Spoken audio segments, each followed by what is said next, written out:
In the winter of 1944, a monster stalked the Ardennes forest. The German Tiger II, the King Tiger. At nearly 70 tons, it was the most powerful, most heavily armored tank of the Second World War. Its frontal armor was virtually impenetrable to any standard Allied tank gun, and its own long 88mm cannon could kill a Sherman from over a mile away. To the American GI, it was a seemingly invincible beast. But America had an answer. It wasn't a heavy tank. It was a lightly armored hunter, a specialized beast killer designed for one purpose and one purpose only: to kill German tanks. This is the story of America's 90mm gun motor carriage, the M36 Jackson, and how it arrived just in time to stop the King.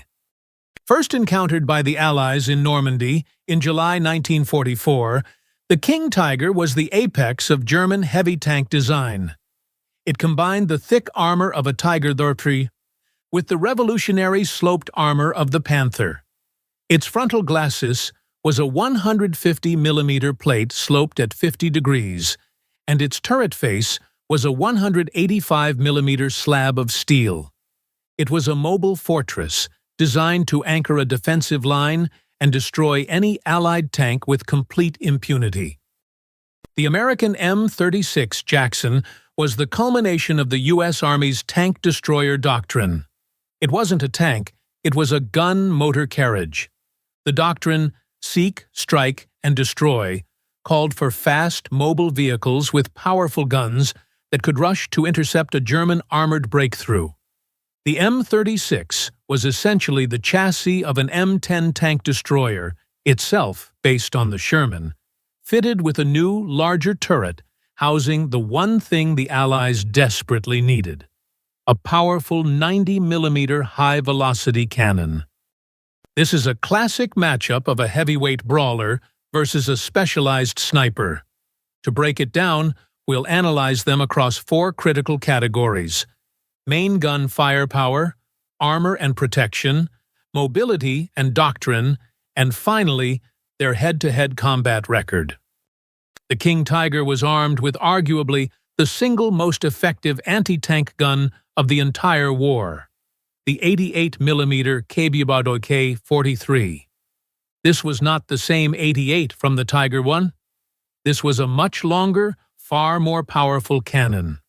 According to German ordnance data, its standard armor-piercing round could penetrate over 200 millimeters of vertical armor at 1,000 meters.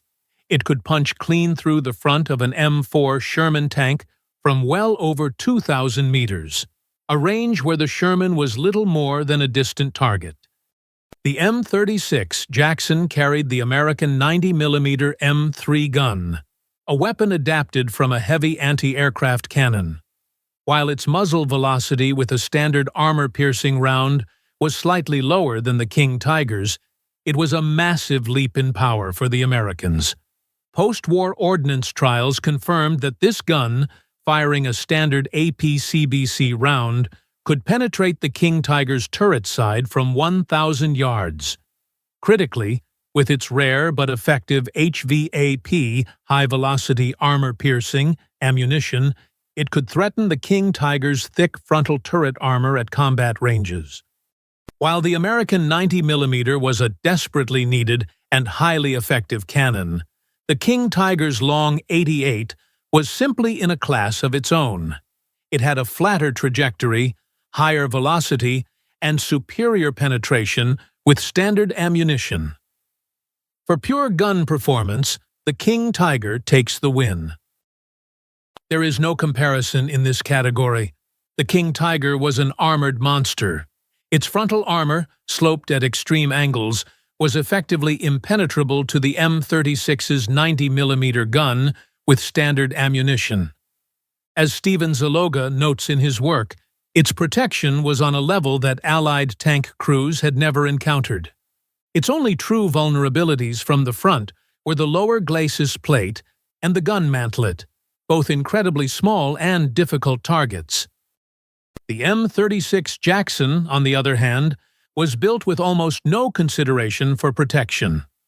Following the tank destroyer doctrine of speed over armor, its hull was only about 50 millimeters thick. More critically, its turret was completely open-topped. This made the crew catastrophically vulnerable to artillery airbursts, mortar rounds, grenades, and even snipers. A King Tiger didn't even need to hit an M36 with its main gun. A high-explosive shell detonating nearby could kill the entire crew with shrapnel. This is an absolute, overwhelming victory for the King Tiger. It was a fortress. The M36 was a glass cannon. So, the King Tiger is more powerful and better protected. How could the Americans possibly fight it? They did it by exploiting its greatest weaknesses, its weight and its doctrine. At nearly 70 tons, the King Tiger was a logistical nightmare. It was mechanically unreliable, consumed a catastrophic amount of fuel, and was too heavy for most European bridges. It was a defensive weapon, a mobile pillbox. It was powerful, but it was ponderous. The M36 Jackson, at just 29 tons, was built for the American doctrine of seek, strike, and destroy. It was faster, far more mechanically reliable, and more fuel-efficient. This meant that while the King Tiger had to slowly grind its way to the battle, entire battalions of M36s could be held in reserve and then rapidly redeployed to set up ambushes along the German line of advance. They could get into a superior firing position, strike from the flank, and then quickly relocate before the slow-turning King Tiger could bring its gun to bear. A tank that can't get to the fight, or breaks down on the way, is useless. The M36's speed, and the intelligent doctrine behind it, allowed it to choose the time and place of the engagement. For mobility and doctrine, the victory goes to the M36 Jackson. The M36 Jackson first arrived in Europe in September 1944, and its 90mm gun was an immediate success against Panthers and Tigers. But its ultimate test came in December 1944, during the Battle of the Bulge, where the German army unleashed its last great armored offensive, spearheaded by its fearsome King Tigers. American tank destroyer crews were not fools. They knew a frontal assault on a King Tiger was suicide.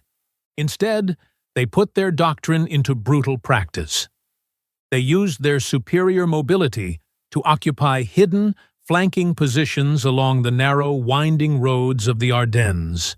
They waited patiently for the German behemoths to expose their weaker side armor. There are multiple verified accounts of M36s killing King Tigers.